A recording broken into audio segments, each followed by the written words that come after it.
Hey there, good morning. This is Steve Stites, Chief Medical Officer at the University of Kansas Health System, broadcasting live with you from the Dull Simons Family Studio. Delighted to be back with you on this cold, gray Monday morning. But remember, spring is only a step away. 4 weeks and counting, and just a couple of days, we will be right there. 45, 50 degrees next weekend. We can do this just as we can continue to keep coronavirus in check. I'm here, of course, with Dr. Hawkeye. Delighted to be back with him this morning. And we have two special guests this morning, Dr. Jamie Wagner, the head of surgical breast oncology, and Dr. Onalisa Winblad, who is one of our breast radiologists, who's going to talk to us a little bit about breast imaging. And she is the division director of breast imaging here at KU in the Department of Radiology. But first, Hawkeye. Yeah. Numbers, total numbers are still good, under 70, but our acute infections have gone up a little bit. I think at one point we were at 25 last week. 32 acute infections right now with 10 in the ICU. I think we are down to 8. 5 of those on the ventilator as well. 36 in that recovery period, and still one person who's been on the ventilator for an extended period of time. Hays is doing a little bit better as well. 15 total patients. 7 active and 8 in that recovery phase. So. All right, so we've edged up from, we got down to 25 at one point, we're up to 32. We want to see that stop. How can people make sure it stops? You know, I think the same way that we have been doing, and I think there have been some interviews with Dr. Walensky of the CDC and Dr. Frieden, who used to run that as well. And again, it continues to be behavioral. And we think with this cold weather, people aren't getting out and meeting as much. There aren't any events. You know, the last large event that we had was the Super Bowl, but certainly the numbers were coming down before the Super Bowl as well. So I think continuing to not mix your bubbles, not meet in large groups, you know, just stay inside, stay warm right now with your bubble and your family, and stay safe. Yeah, and we're 8 days post the Super Bowl, so could this be the beginning of an uptick in Kansas City after Super Bowl parties? Let's hope not. Let's hope not. All right, let's do it. Now, at the end of the program today, you got to hang out because there's a pretty cool video that Dr. Hawkeye here shot showing us the right way to put that masks on to follow the new CDC guidelines. So that's pretty cool stuff. Hey, we're going to have Dr. Wagner and Dr. Winblad talk to us in just a moment about some of the side effects of the vaccine that could be happening to a few breast cancer patients out there and determine where you might get that shot and also the timing and things. But before we go to that, a couple of quick things. Over the weekend, we had our first mass vaccination clinic at the Indian Creek campus. That was our very first one. We had a few kinks to work out. There was a crowd that gathered outside of there, and for about 15, 20 minutes, in fact, or 30 minutes, there was some people waiting outside in the cold. We apologize for that. That crowd that was outside, we got them moved back into the spine center exam rooms right away, and then the patients who were arriving went back to wait in their cars. What happened was we had some people getting there 1 or 2 hours before their shot was due, and they were bringing some extra people with them to see if they could get a shot. We're not quite ready for that, but we've got that figured out. We think we'll be in great shape going forward. The teams didn't want to turn anybody away, but between the walk-ins, the folks over 65 who are coming in to have shots, and then people arriving early, we got a little backed up. That got taken care of, and by after about 45 minutes, things were working pretty smoothly. That occurred around 3 o'clock p.m. on Saturday. Now, let's talk to a little bit, though, and see if there's any reporter questions out there this morning. Hey, good morning. Cody Holyoke with Channel 9. Cody, welcome back. Cody. Thank you, sir.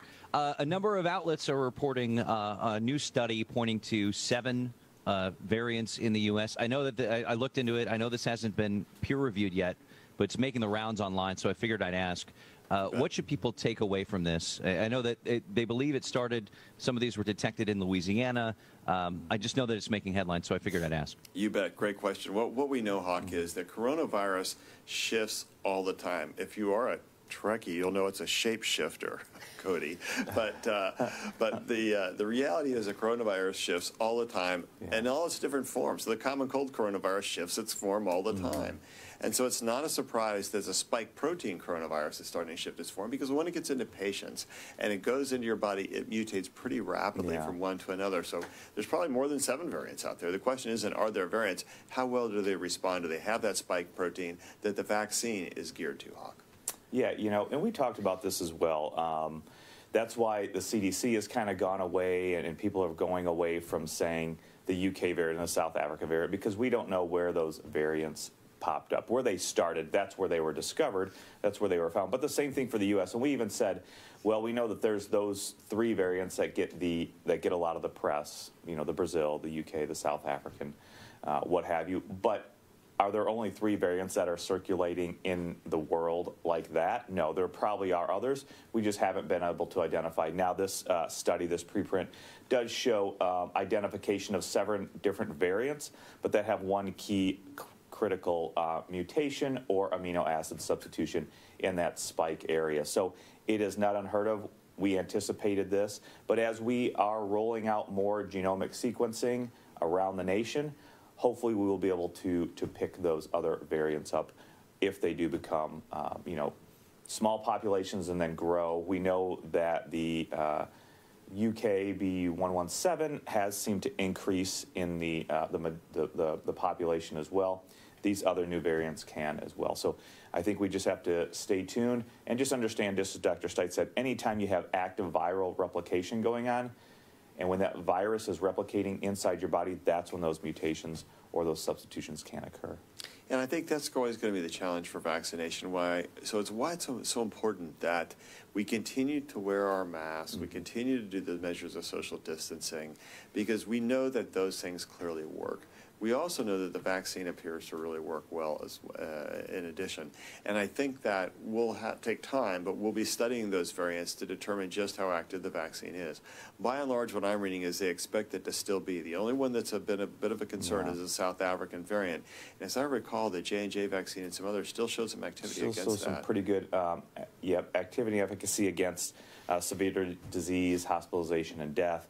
And I believe these new variants that they've identified in the United States, they have different, significantly different mutation than what has been discovered from the other variants around the world as well. So totally different, you know, we just got to wait and see as we get more information how that will affect us moving forward. But the rules of infection control, they don't change. They don't change. They travel with you wherever you go, do not change. All right, other questions?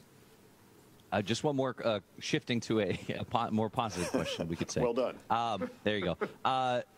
When we see these numbers going down, I know that since Friday, I think the average number of new cases has dropped below 100,000, or it's right around 100,000, which you look at over the course of 2 months. I mean, it's come down a lot, still very high. Just from a personal standpoint, are these encouraging numbers? What's the talk in the hospital now about the trend that these numbers seem to be following? Well, you know, I think, Cody, it depends if you're talking to Dr. Wild or to me, because sometimes we call him Darth Wild. You know, the U.S. national testing numbers are down from 2 million to 1.6 million, and that means there's fewer people being tested now. Are they getting tested because it's too cold to go outside and get tested? Or is it because there's fewer people who want to be tested, fewer people need to be tested, or less emphasis because now the emphasis has shifted over to vaccine? Not sure of that, but they're down about 20%. However, the number of new cases is down by a much greater number, from 230,000 a day to about 85,000. So the drop in the number of new cases is much greater than the drop in the number of tests. So I don't think it's just a testing variable. The second thing is that the number that is much, I think, better to follow, though it lags behind new cases by about 2 weeks, is the number of hospitalizations, right? Because what we know is if you get sick, you get hospitalized. That's just an absolute number. That's not subject to whether or not you got tested or not, or all the other variables that can affect it. Rather, that number about how many people are in the hospital is really important, and that number is clearly dropping. You know, we hit a high of around, gosh, almost 200 patients altogether, and about 110 or so acute cases. And today we're down to 32. We've dropped 65%. That is a real number. Now, why is that true? I think a couple things. You know, nursing homes are being vaccinated. I think that's having an effect. And there's differing opinions about whether or not vaccination has had an effect on the number of new positives. I don't think there should be much question about vaccinations having an effect on the number of hospitalizations. The second thing is that about a third of the U.S. has already had coronavirus. So if you take that, there's just fewer people to have coronavirus and to be positive and want to go get tested. Plus, the number of people who have had coronavirus, it is speculated, though not proven, that they may be people who have less masking behavior, and so they were more likely to get it, and they're the ones who have already gotten it, and so they're going to be less likely, and that may cause a drop in the number. And I think, frankly, masking works. There's really no question about that, and the cold has driven people indoors. They're less likely to be outside. Now, we've said before, being outside is a good thing, but it doesn't mean you can be outside up close, personal, and no mask. And unfortunately, I think sometimes outside translated into I'm free and I can do whatever I want. That's really not the case. You still had to follow the rules of infection control. But overall, I think there's behavioral issues. I think there's epidemiological issues around masking, et cetera, as well as the number of people who've already had coronavirus. And I think there is some vaccine-related issues. And all those things are combining. It's been speculated there may be some seasonality issues, but it's too early to know about the seasonality of this coronavirus, I think. Anything you'd add? No, I agree. And I think the one thing to remember, too, about the testing issue, even if there isn't testing going on, if you have large amounts of spread of the disease in the community, you have to understand what percentage of that will go to the hospital. So we aren't seeing that just, large numbers of people still going to the hospital as we were before. So I think that helps with the testing as far as saying, well, it's not just the testing, because even if the virus is out there and spreading, you're still going to have large amounts of infection. And those, we know a certain percentage of the people, 15% or 10%, will be going to the hospital anyways. All right, other questions? Hi, guys. It's Taylor, Channel 41. How are you this morning? Hi, Taylor. Good. I'm sorry if I missed this last week. I haven't been on the call in a little while, but if I missed this topic last week, I apologize. But have you guys touched at all on any effect that the severe cold has on a person's susceptibility of catching any virus, COVID-19 included? But we've talked about how it could make you cough more because your lungs are dry, that kind of thing. Does the severe cold like this increase a person's susceptibility at all? That's a great question. I don't think it was asked last week. Taylor, I thought you were going to ask if the Chiefs won or lost the Super Bowl, and I was going to have to tell you, you have to have a life, man. But no, it's about a really relevant infectious disease. It's bad if I don't know that one. It's bad if I don't know that one. What do you think, Hawkeye? Well, cold weather? we touched on that a little bit about if people, asthmatics in particular, if they're going out exercising. I don't know a lot of data behind just the cold weather itself causing you to be more susceptible, especially down in the lungs and the bronchioles and what have you. You and Dr. Castro did discuss about it is probably more dry and doing some prophylactic albuterol inhaler, again, for asthmatics, if you are using albuterol inhaler anyway. But I'm not aware really of any data suggesting that you're certainly more susceptible just because of the cold weather to a viral infection. Right, and we see the numbers high even in warm weather climates. Yeah. And so as a result, I would say I don't think that's a case. The other thing you have to remember is our bodies are built in a fascinating way. We moisturize the air so fast that comes into our body because of our oral cavity that by the time it gets into the lower reaches of the lung where infection would occur, it's pretty moist, even though the air may have started out as being pretty dry. And so, and especially that's true when you breathe in through your nose. But the truth is, at the end of the day, people who live in humid climates and people who live in very dry climates are getting the virus at about the same rate. So I think it's just the seasonality of the virus, and more than that, it's about our behavior. Other questions? All right. Jamie Wagner, welcome back. How the heck are you? Thank you. Good. All right. So both the Pfizer and Moderna vaccine have shown to cause a robust immune response. You and I were talking about how we both got that robust immune response. We did. I guess that's good, which can result in enlarged lymph nodes in a small percentage of breast cancer patients. Talk to us a little bit about that, about what side they should get the vaccine on and things like that. So we know that more of the data has been through the Moderna vaccination, but about 10% of patients will have lymphadenopathy, which is just meaning swelling of the lymph nodes in that armpit of the side that the injection is given. And after the second, they saw as much as 16%. So with that, we have to pay attention because we also know that we can get enlarged lymph nodes with breast cancer diagnosis. So Dr. Winblad and I have worked a great deal on how are we going to work with these patients from a screening standpoint, but also from a breast cancer standpoint, because the bottom line is, despite the fact that we're having this, we do not want women to continue to delay getting their mammograms, because if we think back from this last year, we've had a 50% decrease in diagnosis, and women are getting diagnosed at more advanced stages. So I don't want this to be an excuse for women to not get their mammograms. Well, let's just say that 50% decrease that's a big number, and I don't think coronavirus is curing breast cancer. You're right, it's not. So that's spooky, because that just means that's going to be showing up in a bad way later on. And we've already seen that. That is our big concern, is that we know with this lymph node enlargement, it can be somewhat challenging from a clinical standpoint, but if you are getting your mammograms at the right place, we can overcome that. Yeah. That's tough. So, Dr. Winblad, you read a lot of mammograms. Are you seeing this among our patients? Yeah, I mean, so axillary lymph nodes are visualized on most of our breast imaging exams, such as mammograms and MRI. You just saw a great picture of a mammogram showing some enlarged lymph nodes. We have observed a small percentage of our patients presenting with enlarged lymph nodes following the vaccine. Once again, this is a small percentage of patients. This is a benign finding, nothing to be alarmed about. This will resolve. The important thing to note is the vaccine does not cause abnormalities in the breast. So if we ask the right questions to our patients, we can usually determine that this is from the vaccine and not from breast cancer. So in breast imaging, we're asking our patients a few extra questions on their intake form.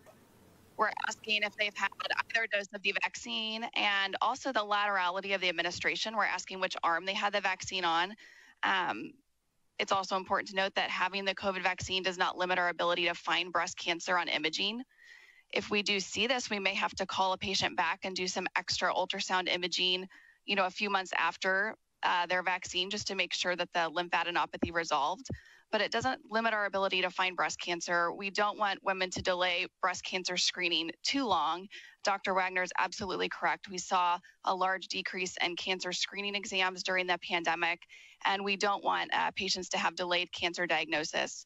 So if you're due for your screening or you've been delaying your cancer screening during the pandemic, come now, get screened before you have the vaccine. If you happen to be due for screening at the same time that you have the opportunity to get the vaccine, it's acceptable to wait a month or so to get your screening mammogram, but please don't wait too long. We don't want to have delayed cancer diagnosis. How long does it take for this adenopathy to calm down, guys? We're kind of seeing, just historically, from historical data, it typically would be around 4 to 6 weeks, maybe up to 8 weeks. Somewhere in that time frame, we expect to see a decrease in size of the lymph nodes. And from an imaging perspective, we can also often tell if lymph nodes are reactive simply to a vaccine as compared to due to breast cancer. And if the breast is normal and the lymph nodes have a very specific appearance on ultrasound, we're pretty good in breast imaging about being able to identify these as due to the vaccine and not breast cancer. Yeah. So when patients call, they're a little spooked about this. What do you tell them? Well, we are really encouraging them to not delay overall getting their screening mammogram. If they have a strong concern, because having a call back to have any more imaging after your first screening mammogram creates a lot of anxiety for women, some more so than others. So if you just have to be honest with the person that you are, and if it is going to cause a lot of anxiety of this potential, then we just say, let's wait about 4 to 6 weeks, but let's go ahead and schedule your mammogram. Let's get it rescheduled. Don't delay about 4 to 6 weeks, maybe as long as 8 weeks, but we would not endorse anything longer than that. So what do you do, from your perspective, what are we doing to help make sure breast cancer screening is safe and try and reassure folks that it is okay to come in and be tested? From the time of July, when we reopened screening mammography, we went to great lengths to make sure that our environment is safe. We have spread out the schedule so that patients aren't quite so condensed as far as the scheduling to get in for the mammography. We have done extraordinary revamping of how we allow patients to come in and sit in the waiting rooms, really extensive cleaning of the machinery between every patient. So getting your screening mammogram really could not be a safer environment, because we, very early, when we were still shut down with mammograms, when everything was shut down, we were seeing patients come in at more advanced stages. And that was such a strong concern that as soon as we had the opportunity to reopen, we wanted to make sure we had it together, we had it right, we prepared for that open date many weeks in advance. So it is an incredibly safe place for patients to be. That's really important. So, Jill, let's see if there's questions out there from our community, and if not, I've got some more for Drs. Winblad and Jamie Wagner, too. We do. We have some questions. Marcia wants to know, if you have breast cancer in one breast, should you get the vaccine in the arm on the other side, or can I get it in my hip? So we are absolutely recommending that if you have a known diagnosis of breast cancer that follows the vaccination follows the diagnosis, we want you to get it in the opposite arm, because that is part of what we can see is enlarged lymph nodes as a result of breast cancer diagnosis. And so it can It can be something that we have to work through. We have a very strong multidisciplinary team, and that is what is critical in those moments. Our radiologists are as much part of the treatment team as the surgeon or the medical oncologist. So we can come together and clinically figure it out, but it's always just better to have it in the other arm. You could choose to have it in your hip, but I think the majority are just getting it in their opposite arm. Hip injection is a vaccine, what do you think? Yeah, I don't know. I'd have to go back and look at the specific wording on the EUA. The guidance, for the most part, is the deltoid, is the shoulder muscle. So it should work either way. You would think, yeah. I mean, you just need to get it into that muscular area. Again, that's where the vaccine, a little bit's going to be taken up, and the rest is going to drain to those lymph nodes in the interstitium, in between those muscle fibers. It's going to drain to those local lymph nodes, and that's what we're seeing. So I'd have to look at the specific wording, but the general guidance is that shoulder. And just as our recommendation has just been, it is completely safe to get it on the other side. It doesn't mask anything with your cancer diagnosis or have any long-term sequelae from your breast cancer diagnosis or the treatment. So the other arm is completely fine. Okay. Yeah, and Mary said, Mary says, I was very pleased and impressed with the measures KU took to increase safety during my mammogram. Oh, good. And she said, so the question is, do get it on my non-operative side, question mark? Absolutely. In general, because we are also not just talking about this enlarged lymph nodes from the screening standpoint, but we are paying a great deal of attention for patients who currently have breast cancer, but also those who have undergone breast cancer treatment, because part of breast cancer treatment is having lymph nodes removed on the cancer side from your armpit. So we have been very aware of this, and we've always encouraged patients to get any injection, for that matter, in the non-cancer side because of side effects of lymphedema, and this would be no different. And I think it's such an important part of the immune system process is developing those enlarged lymph nodes for the reaction to this vaccine as well. So.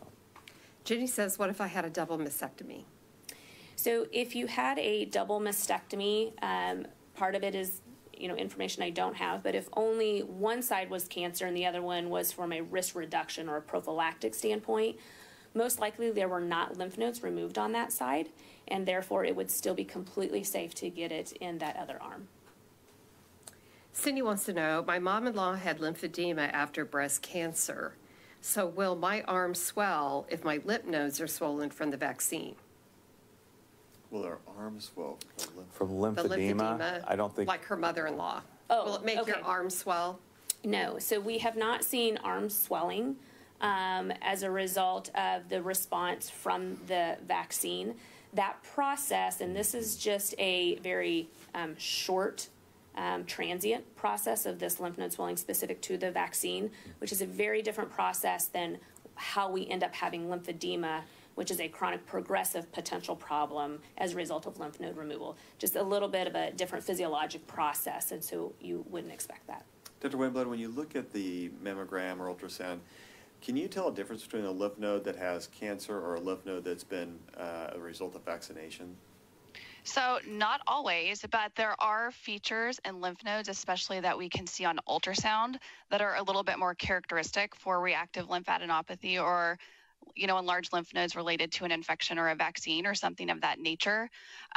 So typically for us, when a patient's breast is normal and we see this certain appearance that looks like reactive lymph nodes where they still look very regular and just a little thickened, that's fairly characteristic. And at the most, we might need to do a follow-up ultrasound just to ensure that these lymph nodes have gone back to the normal size. But typically we're able to tell, especially when we get the appropriate history from the patient, the timeline of their vaccine and which arm they had the vaccine administered on. This really helps us make appropriate diagnosis. Yeah, that sounds, I mean, I'm sure that somebody who gets that phone call will be so scared about, oh my God, I have these, and then just kind of sitting around having to wait for 4 to 6 weeks to figure out if it's vaccine or not. That's got to be really hard for folks. It is. The one, I guess, aside I would put with that is it's very different if we're only seeing an enlarged lymph node on a mammogram versus if there is something actually in the breast that is being seen at the same time. The pathways for our differential diagnosis, trying to figure out if it's breast cancer, is very low if it is isolated to just being lymph node enlargement. And we're also coupling that, as Dr. Winblad said, with a very thorough intake process. So if it's on one side and we know you've had the vaccine, your concern really can be very, very low that it will be something on that follow-up. So that makes a lot better sense, and or not, at least more reassuring. And then the other thing, isn't the clinical trajectory with the folks I've seen in my clinic who've had it and get the adenopathy, it comes on pretty fast. Yes, they saw in the few patients that they did see it in the Pfizer and then more prominent in the Moderna, it was about 1 to 2 days following the injection that they were seeing the swelling. Some were up to 10 days afterwards, but that's not the more common. It's more that short term. Yeah. You know, I don't know if you saw in JAMA, gosh, at the end of last week, I think it was, looking at the millions of doses of both Pfizer and Moderna and going back to look at allergic reactions and other sort of reactions. Mm-hmm. The incidence is incredibly low, whether it's Moderna or Pfizer. Any comments or thoughts about that? Yeah, absolutely. I mean, we have seen this. That you know, with the VAERS, the Vaccine Adverse Events Reporting System, but also now the VSafe for these COVID-19 vaccines. Both of those reporting systems, you know, have shown that these reactions are not anything more above what you have or would expect for other vaccination or just present in the general public for one reason or another. So I think, you know, this continues to lend credence that these are safe vaccines. You know, and the allergic reactions are like 4 per million doses given in one and 2.5 in the other. So essentially the same, I think, and it's incredibly low and no reason to not get the vaccine when it saves so many lives. Simone has a little bit of a math question. She said, if I wait, math. Here we go, baby. It's Monday morning.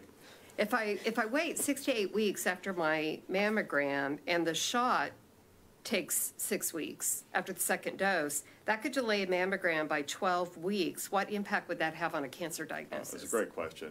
I'll talk to Dr. Wagner and Dr. Winblad about that.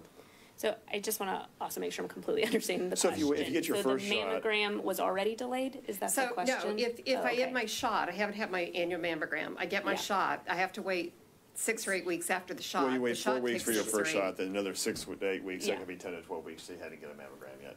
Right. Dr. Winblad. I can see Dr. Winblad really wanting to comment on this. We've talked about it a lot. First of all, I want to let women know you don't have to delay your screening mammograms, and I don't want that message being sent across to women who really want to come get your screening. Having your COVID vaccine and potentially having some enlarged lymph nodes, first of all, that's a small percentage of women. Second of all, it will not limit my ability to find breast cancer, so you don't have to delay. You can come in. There's a very small percentage of the time that I may have to call you back for an ultrasound to look at those lymph nodes, but it's a small percentage of the time, and if that doesn't bother you, please come in and get your screening mammogram. Ideally, if you're due now or you've been delaying, please come get it now before you get the vaccine. I think for most women, the likelihood that their due date and the opportunity for a vaccine fall at the same time is pretty low. If that does happen, don't feel like you have to delay your screening.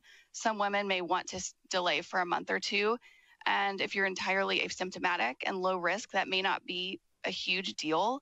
But I don't want women to delay too long for the reasons that, you're alluding to, is that it can lead to some delayed diagnosis. And we know that for breast cancer patients, the earlier the diagnosis, the better the outcome. And so, we kind of have to look at all the factors when we decide when to come in. But it's very safe. Yes, and a little bit of what Dr. Winblad is also talking about is we unfortunately can't predict what a significant delay might be because we have a lot of different types of breast cancer and they behave differently, they progress differently. So waiting 12 weeks for a very, as we sometimes call it, lesser aggressive, faster moving type of breast cancer, it might be okay. But if you have a very aggressive type of breast cancer, 12 weeks would not be okay. We could see a significant difference in your outcome. But unfortunately, when it's still inside the breast and we don't have a diagnosis, we don't know. And we don't know what type you're going to have. So please just get the screening mammogram done. Well, and given, really, we don't expect it. I'm going to follow on a point Dr. Winblad made, which is We don't expect a lot of vaccine until late March, early April. We think things will open up with the J&J vaccine and as Moderna and Pfizer ramp up. So, like, go get your screening mammogram right now. Yeah, Because exactly. this is the time to do it, because you're probably not going to be in line to get a vaccine right away just because there's not a lot of vaccine available. So I think that point is really salient. So do we have openings to get people screened? Can we get it done? We absolutely have openings, and scheduling could not be easier. We have online scheduling. It literally takes about 2 minutes to do that.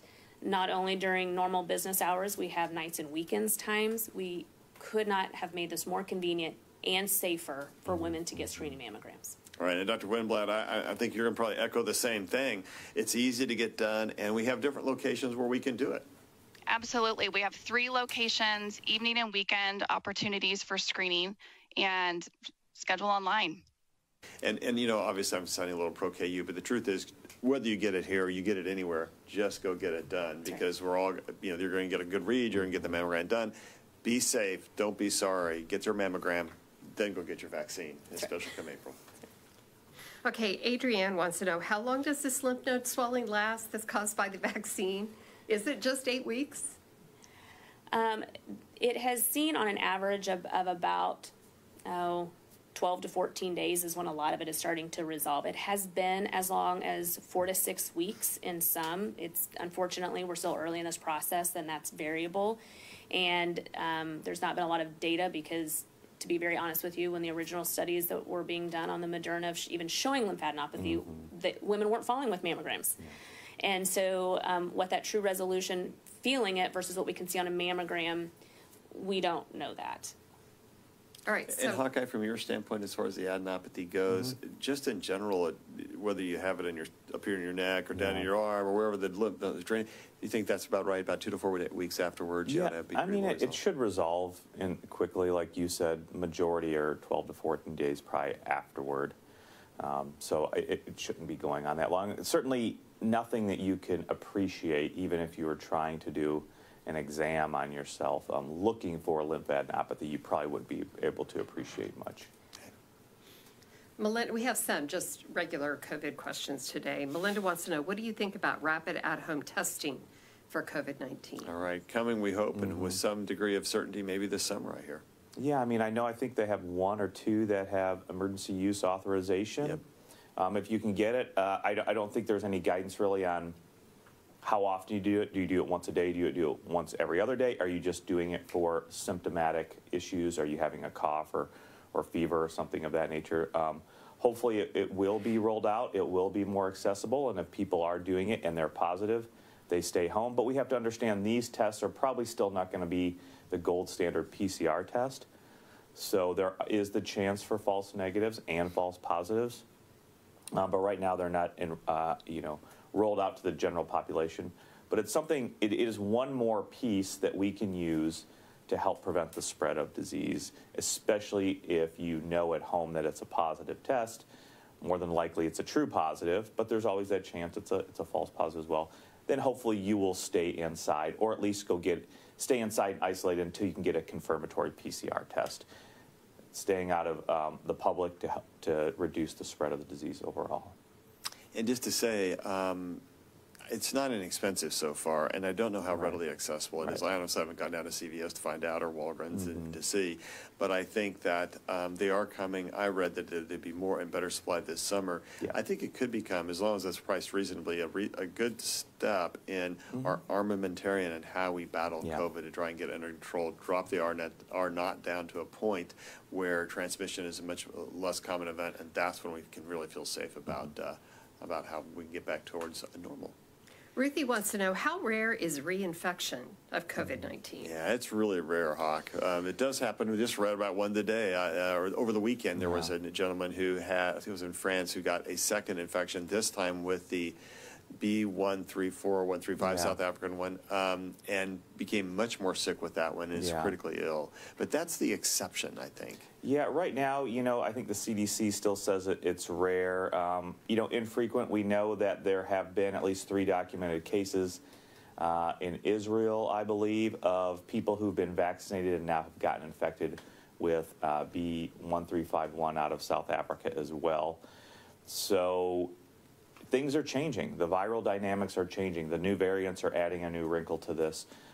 Still continue to wait for the data, but we know it can happen, and that's why it's all the more important to continue to do masking, distancing, not meeting in large gatherings, not mixing your bubble. Do you foresee a time when the vaccine has been changed or altered? I know Moderna and Pfizer can alternate, can change it around pretty fast, and that we're all going to be saying in 6 months or so we're going to get a booster, so we have protection against the South African variant. Do you think that's coming? I do. I'm sure they are working. I'm sure they've developed a spike protein sequence right now that is consistent with the variants that we know of. So I'm sure they have a lot of research going towards that and have people working on that, monitoring, variants around the world. Yeah, I'm going to bet that once they do, they can show it's effective. They're not going to have to do a big research study on safety. I think they're going to probably just say, nope, we're going to start using it just like they change the flu vaccine every year.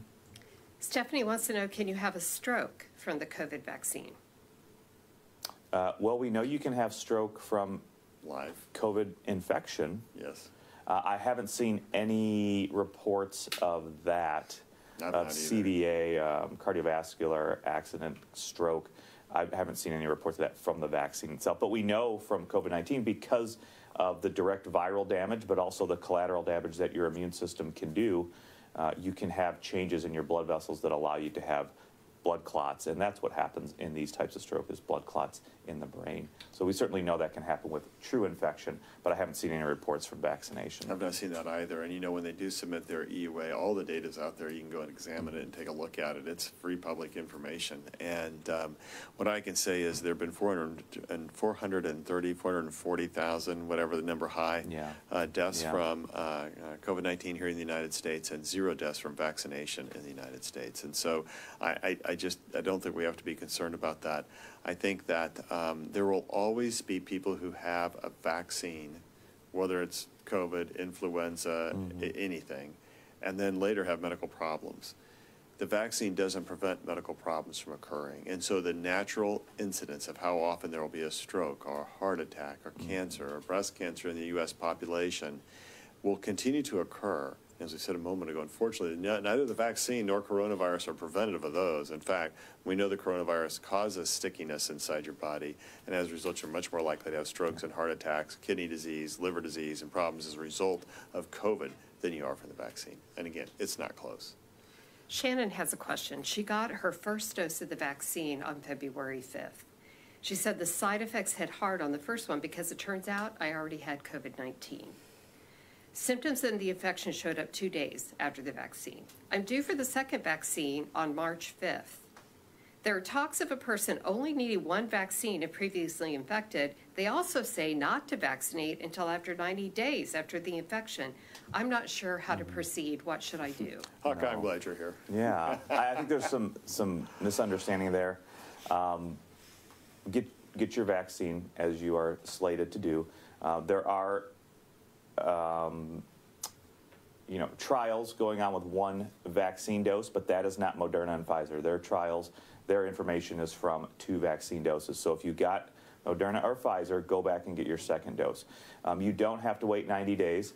Certainly, if you are someone who has received the monoclonal antibody therapy, we do recommend 90 days from receiving that. Initially, especially when we were having our healthcare workers vaccinated, we did advocate for pushing it out 90 days so that we could get those people who've never had infection or would have immunity vaccinated, but that is no longer the guidance. There is no minimum time between infection and vaccination. So if you've had the infection, go ahead and get the vaccination as soon as you are able to. Most of that is going to center on if you have completed your 10 days of isolation at home so that you're not out in the public with the actual infection. But go ahead and get your vaccines. From this case that she describes, I would say go ahead and get your vaccination as soon as you are scheduled to. All right, John wants to know, I have a friend that has seizures, and she wanted to know, is it safe to get the vaccine? I think it's safe to get the vaccine, maybe in some ways even more so. Yeah, the simple answer is yes, and I would agree with you. We do know that COVID-19 can cause central nervous system or CNS effects as well. It can cause confusion or encephalopathy. I'm not sure it can exactly cause seizures, but certainly you are going to be at risk for that. and you don't want to increase your risk of having breakthrough seizures, especially if you're on medication, you can go ahead and get the vaccine. It'll be safe for you. All right. Hey, tomorrow, KDHE Secretary Lee Norman is back to talk with us about the vaccine rollout across Kansas. You're not going to want to miss that. We like to tease and make fun of Lee, but he is a great guy, and we have a really good time visiting with him. He always brings good information. We're all wondering what hat he'll have. Yeah, which hat he'll have. That's well, he had his great and cold north hat on last time. We'll see what he brings up this time. Well, he'll talk to us about how the vaccines are progressing through the state and what the role of the county health departments are going to be in helping us manage that vaccine. That'll be a great program. Before we sign off today, though, final thoughts. First, Dr. Winblad. No, thank you for having me. I really appreciate being able to talk to everyone about the side effect we're seeing with lymphadenopathy, hopefully decrease the fears women have about getting their screening mammograms. So please come see us. Well, and the numbers are down, so get your screening mammogram now. Thank you very much. Dr. Wagner. Like Dr. Winblad, I just want to echo, it is still critically important to stay on top of getting your routine screening mammography and not pushing it out despite this, I would say, maybe just a little hiccup of new knowledge. We have the experts that can still take care of this and take care of your breast cancer. Yeah, so true. I just want to thank you both for taking time out of your incredibly busy day for being here. It's a delight to have you both here and have you back. And I think the message I'm hearing today is go get your screening mammogram because you don't want to wait. I mean, that 50% drop in the diagnosis of breast cancer, it did not go away. I just think that just sounds dangerous to me. So thank you guys both for being here. Come back anytime. We're delighted to have you back. Hey, many of you continue to have questions about the CDC messaging around masks and maximizing the fit for cloth and surgical masks. In just a moment, Dr. Hawkeye, who is going to show us the video that he was kind enough to record, which is a how-to video on this subject of how to put on your mask given the new recommendations from the CDC. Now, listen. We've been talking a lot today about vaccination and things like that. That's really important. But the rules of infection control have not changed, and they're the ones going to keep you safe. They've kept you safe up until this moment. They keep you safe today. They'll keep you safe going forward. Let's review. What are they? And now this is a multiple choice test. Rule A, wear a mask. Rule B, stay 6 feet away and socially distance. Rule C, cough at your elbow. Rule D, don't go out if you're sick. And Rule E, all of the above. If you did not answer all of the above, it means you need to watch this program far more. And right now, you'll learn more about Rule A, how to make sure that mask fits perfectly. We're back with you tomorrow. Remember, there's still no place like home. Let's hear from Dr. Hawkeye.